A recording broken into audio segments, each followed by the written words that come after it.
자식이 결혼도 안 하고 좋은 회사도 그만두고 어떡하죠? 2024년 4월 16일 두북 어르신 봄나들이. 안녕하세요. 오늘은 두북 정토수련원 근처 12개 마을에 살고 계신 어르신들을 모시고 봄나들이를 하는 날입니다. 스님은 새벽 기도와 명상을 마치고 새벽 6시에 서울 정토회관을 출발해 남원 실상사로 향했습니다. 해마다 봄과 가을에는 어르신들을 모시고 나들이를 다녀왔는데 코로나 팬데믹으로 진행을 못하다가 작년 가을부터 다시 나들이를 진행하고 있습니다. 한편 두북 수련원에서는 새벽부터 부산, 울산 지부에서 30여 명의 봉사자가 마을마다 어르신들을 모셔왔습니다. 어르신들 140여 명을 태운 버스 4대가 아침 7시에 남원 실상사를 향해 출발했습니다. 스님은 9시 40분에 실상사에 도착했습니다. 법당을 참배하고 나오자 실상사 회주이신 도법 스님이 반갑게 맞이해 주었습니다. 다실로 자리를 옮겨 도법 스님과 주지 스님, 실상사에 거주하는 스님들과 차담을 나누었습니다. 근황을 나눈 후 부탄 지속 가능한 개발 프로젝트에 관해 대화를 나누었습니다. 차담을 하는 사이 어르신들을 태운 버스가 도착했습니다. 버스에서 내린 어르신들은 화광법사님과 법당에서 예불을 드리고 경내에 있는 선제집으로 모이셨습니다. 스님은 차담을 마치고 나와 환하게 웃으며 어르신들을 맞이했습니다. 어르신들도 스님을 무척 반가워했습니다. 오셨어요? 저는 서울에서 바로 내려왔습니다. 아이고, 스님. 오랜만이다. 몸은 건강한겨? 부탄에 갔다가 좀 무리를 했더니 지금 좀 안 좋아요. 스님 보러 왔어요. 선제집에 들어가자 이미 어르신들이 많이 앉아 계셨습니다. 스님은 선제집 안을 한 바퀴 돌며 어르신들에게 인사를 드렸습니다. 다들 오신다고 수고하셨어요. 모든 어르신이 자리에 앉자 삼귀이와 반야심경을 했습니다. 이어 스님이 이곳 실상사의 회주인 도법 스님에게 한 말씀을 청했습니다. 먼 길 오신다고 수고하셨습니다. 저희가 도착한 이곳은 남원 실상사입니다. 실상사는 금산사의 말사로서 아주 오래된 통일신라 시대 절입니다. 실상사 들어봤습니까? 네. 앞에 계시는 분이 도법 스님이신데요. 여기에 오랫동안 사셨고 회주로 계십니다. 오늘 여러분들을 위해서 도법 스님에게 법문을 청해 듣도록 하겠습니다. 이어서 도법 스님이 어르신들을 위해 짧게 법문을 해주었습니다. 참 잘 오셨습니다. 앞에 바라보이는 것은 지금은 가려져 있는데 지리산입니다. 지리산 실상사에서 함께 일하는 100여 명의 대중들이 한마음으로 여러분들을 기쁘게 맞이하고 있습니다. 먼 길을 와주셔서 대단히 고맙습니다. 실상사를 이야기하기 전에 법륜 스님에 대해 잠깐 언급하겠습니다. 동네 사람이라 다 아는데 무슨 소개를 해요? 스님이 만류를 했지만 도법 스님이 말을 이었습니다. 법륜 스님이 얼마나 대단한 스님인지 잘 모르죠. 아세요? 네. 그럼 잘 안다는 것을 확실하게 증명하기 위해서 법륜 스님을 위해서 크게 박수 한번 치시죠. 어르신들은 크게 박수를 쳤습니다. 박수 소리를 보니까 분명한 것 같네요. 이렇게 훌륭하신 법륜 스님이 직접 지역의 어르신들을 모시고 실상사에 온다고 하셔서 어떻게 잘 맞이해야 하나 이런저런 걱정들을 했어요. 그런데 걱정해 봐야 별 수가 없고 그냥 마음으로 뜨겁게 환영합니다. 실상사는 1200년 역사가 있는 절인데요. 오늘 하루만큼은 친정집에 왔다고 생각하시고 실상사를 마음껏 잘 쓰고 가십시오. 그러면 실상사에서는 무엇을 가르치고 있는지 그 핵심을 말씀드리겠습니다. 많은 분들이 나는 죄 많은 업보 중생이다 이렇게 생각합니다. 문제가 생기면 전생에 지은 죄 때문이라고 받아들입니다. 모든 사람들이 다 그렇게 생각하고 믿을 때 부처님은 모두가 죄 많은 업보 중생인 줄 알았는데 깨닫고 보니 그렇지 않다 하고 말씀하셨습니다. 모든 사람은 죄 많은 업보 중생이 아니라 본래 부처라고 얘기했습니다. 여러분들은 나는 죄 많은 업보 중생이다 하고 생각할 때와 나는 본래 부처다 하고 생각할 때를 비교했을 때 어떤 게 더 좋으신가요? 본래 부처라고 생각할 때예요. 실상사에서는 이걸 여러분들에게 가르쳐 드리고 있습니다. 오늘부로 나는 죄 많은 업보 중생이다 하고 잘못 알고 있었다면 단호하게 내치세요. 실상사에 다 던져버리고 가세요. 나는 내 삶을 내 마음껏 만들어 갈 수 있고 내 삶의 주인공은 나 자신임을 확실하게 깨쳐서 본래 갖고 있던 부처를 갖고 가시길 바랍니다. 내가 본래 부처라면 앞으로 어떻게 살아가라는 말인지 의문이 들 수도 있습니다. 노는 김에 염불한다 하는 옛말 다 아시죠? 나는 본래 부처이고 노는 김에 염불하는 수행을 열심히 하면 만사형통이다. 이 말을 가슴에 담고 가시면 실상사에 온 보람이 있지 않을까 하는 생각이 듭니다. 모두 본래 부처니까 노는 김에 염불하는 삶을 삽시다. 고맙습니다. 이어서 스님이 다시 마이크를 잡고 어르신들과 대화를 시작했습니다. 그동안 코로나 때문에 나들이를 몇 년 동안 못했습니다. 여러 가지 고민이 많으실 테니 오늘은 마이크를 여러분께 드리겠습니다. 무엇이든 얘기해 보세요. 제가 고민 상담하는 스님인 거 아시죠? 동네에 어려운 점, 개인적으로 어려운 점, 절에 와서 물어보고 싶은 점이 있으시면 누구든지 얘기해 주세요. 어르신들은 인생 고민을 비롯하여 궁금한 점, 하고 싶은 이야기 등 자유롭게 손을 들고 이야기했습니다. 다양한 주제로 질문과 답변이 이어졌습니다. 그중 한 분은 자식이 좋은 회사에 다니다가 갑자기 퇴사하고 결혼도 하지 않고 이직 준비를 하고 있다며 걱정스러운 마음을 이야기했습니다. 자식이 결혼도 안 하고 좋은 회사도 그만두고 어떡하죠? 올해 32인 자식이 걱정입니다. 좋은 회사에 잘 들어가서 딱 2년 다니고는 올해 4월 1일부로 퇴사를 했습니다. 더 좋은 데 가겠다는 건데 부모 입장에서는 회사는 뭐 그만하면 괜찮고 그 나이에 결혼만 하면 되겠거든요. 결혼할 상대도 있었는데 헤어져 버리고 자기는 더 좋은 회사에 취직해야 한다고 공부를 하고 있습니다. 제가 부모로서 이러지도 못하고 저러지도 못하겠어요. 어떻게 하면 좋을까요? 이러지도 못하고 저러지도 못하면 그냥 놔두어야죠. 저도 그냥 놔두고 있는데요. 그래도 제 생각에는 그 나이 되면 결혼도 해야 하는데 저러고 있는 걸 보니까 자꾸 짜증이 올라옵니다. 안 보면 됩니다. 저도 속으로 네 인생이니 네 마음대로 살아라 하고 생각은 합니다. 그래도 스님께 더 좋은 말씀을 들을 수 있을까 싶어서 한번 물어봅니다. 네 인생 네 마음대로 살라는 말을 안 해도 자기 인생은 자기가 알아서 삽니다. 그냥 놔두면 돼요. 20살이 넘으면 성인입니다. 제비 크는 거 보셨죠? 제비가 알에서 바로 깨어 나온 새끼일 때는 어미가 작은 벌레를 물어와서 새끼마다 돌아가면서 입에 넣어줍니다. 그런데 새끼 제비가 조금 자라서 하얀 털, 노란 털이 빠지고 까만 털이 나오기 시작할 때쯤이면 어떻게 되는 줄 아세요? 그때부터는 어미 제비가 벌레를 물고 와서 새끼 입에 넣어주지 않습니다. 어미가 입에 벌레를 딱 물고 가만히 있으면 새끼가 짹짹거리며 와서 엄마 것을 뺏어 먹어요. 어미는 벌레를 새끼 입에 안 넣어주고 가만히 물고만 있습니다. 그러면 새끼가 막 몸부림을 치면서 벌레를 뺏어 먹으려다가 가끔 제비집에서 한 마리씩 떨어지기도 합니다. 그때부터는 제비 새끼의 크기가 달라져요. 똑같이 자라다가 먹이를 뺏어 먹을 때부터는 좀 더 많이 뺏어 먹은 놈이 먼저 큽니다. 그보다 늦게 크는 놈도 생겨나기 시작해요. 그렇게 시간이 지나면 먼저 커서 날아가는 제비가 있고 늦게 자란 제비는 그보다 며칠 뒤에 날아갑니다. 어미 제비가 새끼를 사랑하지 않아서 그러는 게 아닙니다. 정말 새끼를 아끼기 때문에 그렇게 하는 거예요. 새끼는 어미 입에 벌레를 뺏어 먹는 행동으로부터 벌레 잡는 법을 배웁니다. 어미 제비는 새끼가 나중에 혼자 살아갈 수 있도록 훈련을 시키는 거예요. 그러다가 한 마리가 떨어져 죽어도 그걸 각오하고 훈련을 시켜야 새끼 제비가 커서 자기 힘으로 살아남을 수 있습니다. 그런데 어미가 성장해가는 새끼 제비에게 계속 벌레를 먹여주면 새끼 제비는 스스로 벌레를 잡을 수 없어요. 그러면 다 죽게 되겠죠. 사랑은 이렇게 맹목적으로 도와주는 것만 사랑이 아니에요. 아이가 어릴 때는 따뜻하게 보살펴주는 게 사랑입니다. 하지만 사춘기가 되면 시행착오를 거듭하도록 한 발 떨어져서 지켜봐 주어야 합니다. 아이가 잘못도 하고 반성도 하고 후회도 하도록 기다려주는 것이 그 시기에 필요한 사랑이에요.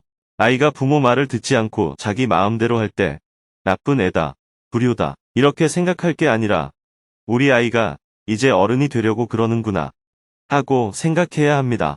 법륜 스님이 고등학교 다니다가 절에 들어갔을 때 부모님이 보기에는 찬성할 일이었겠어요? 반대할 일이었겠어요? 반대할 일이요. 그런데 제가 부모님의 말씀을 들었어요. 안 들었어요? 안 들었어요. 부모님의 말씀을 들었으면 제가 지금의 법륜 스님이 됐겠어요? 안 됐겠어요? 안 됐어요. 그럼 부모님의 말씀을 듣는 게 좋아요? 안 듣는 게 좋아요? 안 듣는 게 좋습니다. 부모님의 말씀을 안 들어야 어른이 되는 거예요. 부모님의 말씀을 잘 듣는 게 좋은 게 아닙니다. 부모님의 말씀만 듣게 되면 스스로 아무것도 할 줄 모르는 노예가 됩니다. 부모가 너무 알아서 다 해주면 자꾸 부모만 찾게 됩니다. 스스로 연애도 할 줄 모르고 취직도 못하게 되는 거예요. 요즘 히키코모리라는 말 들어보셨어요? 방에 처박혀서 문 밖에 안 나오고 사는 사람들을 부르는 말입니다. 아무 일도 안 하고 방에 처박혀 있거나 밖에 나가서 딱 자기 용돈만 벌어 쓰고는 취직도 안 하고 집도 안 사고 결혼도 안 하는 사람들이 일본에 엄청나게 많습니다. 한국도 지금 그렇게 되어가고 있어요. 그렇게 되는 이유는 과잉 보호해서 아이를 키웠기 때문입니다. 아이들이 사춘기가 되어 남자와 여자를 서로 좋아할 때 그냥 내버려 두어야 연애도 하고 물어보기도 하는 거예요. 그래야 나중에 자기가 알아서 결혼합니다. 그렇게 하지 않고 학생이 공부는 안 하고 어디 연애나 하느냐 고 야단을 치면 연애도 할 줄 모르고 아무것도 할 줄 모르는 사람으로 큽니다. 어릴 때부터 설거지도 하고 방 청소도 하고 벽에 못도 치도록 가르쳐야 하는데 요즘 아이들은 공부 말고는 아무것도 할 줄 몰라요. 그런 사람들이 결혼해서 둘만 있게 되면 청소도 제대로 못하고 밥도 할 줄 몰라서 쩔쩔매게 되는 겁니다. 우리가 옛날에 어렵게 살 때는 한 방에 4명, 5명이 살았기 때문에 결혼하면 적어도 월세방을 얻더라도 2명만 살 수 있는 방을 마련할 수가 있었습니다. 그러니까 결혼하면 환경이 더 좋아지는 셈이었어요. 그런데 지금은 대부분 그렇지 않죠. 넓은 부모님 집에서 자기 방 가지고 살면서 엄마가 밥과 빨래까지 다 해주는데 그러다 결혼을 하면 오히려 집이 작아집니다. 밥도 자기가 해야 먹을 수 있고 청소도 자기 손으로 해야 해요. 그래서 요즘 젊은이들이 결혼을 안 하는 겁니다. 경제 상황이 좋아지는 게 꼭 좋은 일만은 아니에요. 우리가 가난하고 못 살 때는 장가를 못 가거나 시집을 못 가는 사람이 없었습니다. 그런데 지금은 장가를 안 가거나 시집을 안 가는 사람들이 절반 가까이 됩니다. 결혼해도 자식을 안 낳는 부부가 많고요. 질문자는 세상이 이런 상황으로 변해가고 있다는 것을 알아야 합니다. 자식이 20살이 넘었다면 스님이 되든지 혼자 살든지 결혼하든지 직장을 그만두든지 취직하든지 신경을 안 써야 해요. 제가 출가해서 절에 들어와 살고 있는데 저희 어머니가 제 멱살을 잡고 집에 가자 해서 제가 집으로 가버렸다면 오늘날 법륜 스님이 되었겠습니까? 그러니 자식이 부모의 말을 안 들어야 잘 되는 경우도 있는 거예요. 물론 저희 어머니가 이 말을 들으면 속이 터지시겠지만요. 같은 시골에 살았으니 여러분들은 우리 집에 풍파가 좀 많았던 거 알잖아요. 자식들이 감옥도 가고 겪은 일이 많아서 어머니가 마음고생을 많이 하셨어요. 그래서 제가 어머니께 어머니, 그래도 저는 어머니 속을 안 썩였잖아요 하고 얘기했어요. 사실 제 생각에는 제가 어머니한테 걱정을 끼친 일이 별로 없었기 때문입니다. 집에서 돈을 가져갔나, 논을 팔아먹었나, 무슨 사고를 친 적도 없으니까요. 그런데 어머니가 하시는 말씀이 속을 썩인다, 썩인다 해도 너보다 더 어미 속을 썩인 게 어디 있냐 하는 것이었습니다. 자식이 절에 간 것보다 어머니의 마음을 더 아프게 한 일이 없었다는 거죠.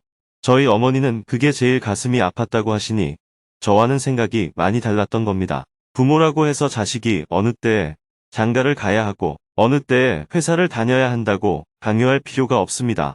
제비 새끼가 다 자라서 날아가면 어미가 계속 따라다닙니까? 안 따라다닙니까?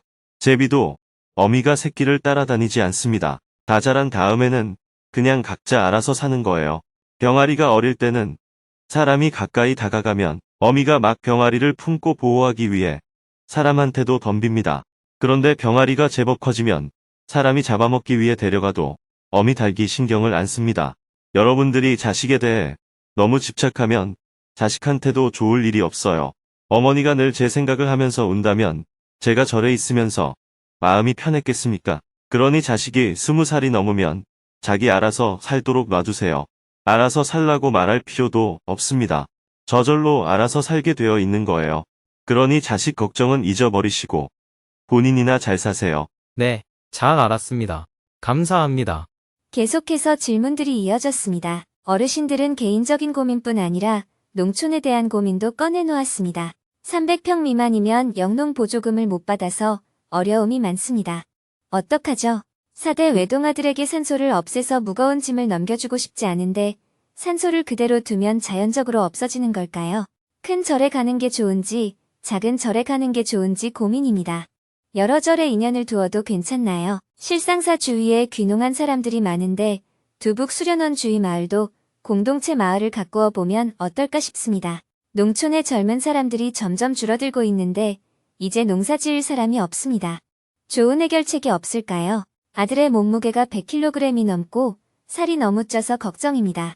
울산에 사는 농민들을 위해서도 한번 강연해달라고 요청했는데 스님께서 바쁘다는 답변을 받았습니다. 지역 주민들을 위해서도 좋은 말씀을 좀 해주십시오. 모든 질문에 대해 답변을 한 후 스님이 간단하게 공지를 했습니다. 나가서 산책하시고 밥 준비가 다 됐다고 부르면 오세요. 점심을 여기서 먹은 후 좀 노는 시간을 가지려고 합니다. 어르신들은 밖으로 나가 주변을 둘러보았습니다. 그 사이 봉사자들은 분주히 어르신들의 식사를 차렸습니다. 스님은 공양간으로 가서 음식을 준비해준 실상사 관계자들에게 감사한 마음을 전했습니다. 곧 식사 준비를 마치고 12시가 되어 식사를 시작했습니다. 식당이 좁아서 70대 이상 어르신은 식당에서 드시고 70대 이하 어르신은 야외 천막 아래에서 식사하셨습니다. 봉사자들은 어르신들이 푸짐하게 점심을 드실 수 있도록 계속 음식을 날랐습니다. 스님은 얼른 공양을 마치고 식당 안과 밖을 돌며 어르신들께 인사를 드렸습니다. 많이 잡수세요. 아이고, 고맙대. 스님은 어르신들께 인사를 드리고 도법 스님과 경례를 한 바퀴 둘러본 후 다시 차담을 나누었습니다. 어르신들은 식사를 마치고 12시 50분부터 다시 선제집에 모여 여흥을 즐기는 시간을 가졌습니다. 스님이 1시가 넘어 선제집으로 가자 어르신들이 마이크를 잡고 한창 노래를 부르고 있었습니다. 스님은 뒤편에 앉아 박수를 치며 그 모습을 지켜보았습니다. 웃다가도 한 세상이고 울다가도 한 세상인데 욕심 내봐야 소용없잖아. 가지고 갈 것 하나 없는데. 사회자는 스님에게도 노래를 한 곡 해줄 것을 청했습니다. 스님은 곧바로 나와 마이크를 잡았습니다. 오늘 여기 제 동창이 3명 왔습니다. 다 함께 노래 한 곡 하면 좋겠습니다. 스님의 청으로 3분이 나왔습니다. 우리 넷이 초등학교 6년을 한 교실에서 같이 공부했습니다. 저는 고등학교 1학년 때 절에 들어가서 노래의 노자도 모릅니다. 연불밖에 안 나오기 때문에 초등학교 때 불렀던 노래밖에 몰라요. 스님과 동창생들은 초등학교 때 불렀던 노래를 함께 불렀습니다. 스님의 마이크를 받아 어르신들은 계속 노래를 불렀습니다. 어르신들은 마음을 다해 노래했습니다. 박자가 틀려도 음정이 틀려도 가사 속의 세월이 녹아 그대로 명곡이었습니다. 시간이 모자라 뒤에 신청하신 분들은 1절만 불렀습니다. 아쉽지만 돌아가야 할 시간이 되었습니다. 2시가 되어 선제집 밖으로 나와 다 함께 사진을 찍었습니다. 어르신들은 도법 스님이 제안한 구호 피어라를 외치며 활짝 웃으셨습니다. 하나, 둘, 셋, 피어라. 새벽부터 수고한 봉사자들과도 기념사진을 찍었습니다. 수고 많으셨어요. 사진을 찍고 어르신들을 모시고 버스에 탑승했습니다. 스님은 버스 앞으로 가서 어르신들이 모두 버스에 타기를 기다렸습니다. 차가 출발하자 손을 흔들며 인사를 드렸습니다. 버스 안에서도 어르신들이 손을 흔들었습니다. 어르신들을 태운 4대의 버스가 모두 떠나고 스님은 도법 스님에게 인사를 드렸습니다. 고맙습니다. 스님 덕분에 어르신들 나들이를 잘 마쳤습니다. 곧바로 서울로 출발해 3시간 30분을 달렸습니다. 저녁 6시 30분에 서울에 도착한 후 간단히 저녁 식사를 하고 곧바로 7시부터 부탄 지속 가능한 개발 사업과 관련하여 부탄 비구니재단 사무총장 타시 박사님과 온라인으로 회의를 했습니다. 지난 부탄 방문 시에 논의를 해야 했는데 답사 일정으로 논의를 못하고 와서 온라인으로 급히 회의를 열었습니다. 현재 부탄 정부와 MOU를 체결하기 전에 결정해야 할 내용들에 대해 사전 토론을 충분히 한 후 저녁 8시 30분에 회의를 마쳤습니다. 저녁에는 원고 교정을 보고 실내에서 여러 가지 업무들을 처리한 후 일과를 마무리했습니다. 내일은 오전에 민족의 화해와 평화를 위한 종교인 모임을 한 후 주간반 수행법회 생방송을 하고 오후에는 평화재단 연구 세미나에 참석한 후 평화재단 기획위원들과 회의하고 저녁에는 저녁반 수행법회 생방송을 할 예정입니다.